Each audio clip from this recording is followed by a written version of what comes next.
As a director, I was at home. It was after hours, and so we're on call. So we got a call that there was a mass casualty incident. Adene Smith, a director of nursing at Cox Branson, says her workday started the day after the duck boat tragedy. Sometimes it's better to just wait and see what your role is going to be. So I was on standby, so my role really didn't start till the next morning. Smith and her therapy dog, Gus, went into action. I knew he'd be particularly important that morning. Animals are very good with kids. There were several kids involved that were in terrible shock. So my role was to hit the ground running and go see those kids first thing in the morning. So that's what we did.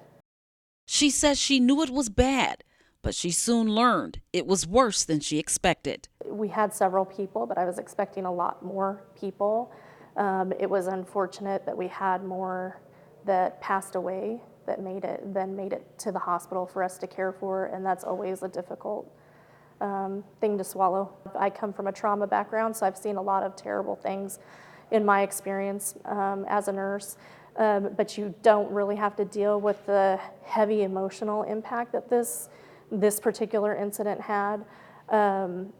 The kids that I encountered. The first child Smith and Gus visited lost his entire family. I just sat on the bed with him, with Gus, my dog, and he played and helped that child just kind of have a sense of normalcy for a minute. The boy shared that he had a dog, but his mom, who died in the tragedy, was the only one who knew where the dog was.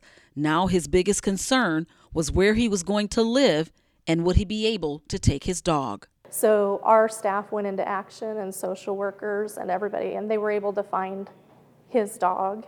And he did end up living with an uncle who let him keep it. We don't really deal with emotion until it's kind of after the fact.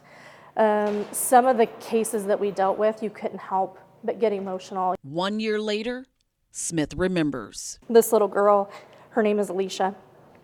And this was in the Chicago Tribune, and that's my dog, Gus. And she's 12, so she's the same age as my daughter. And this hangs in my office, and I look at this every day. You know, because you just think about how precious life is and how it can be taken in a second. And so I think about that every day. It wasn't just nurses, it wasn't just doctors, it was administrators, it was food service people, it was housekeeping. Everybody in this hospital played a part in helping take care of these patients that day, and it made me so proud to be part of this organization and to work with all of them, honestly. In Branson, Chrystal Blair, Ozarks First.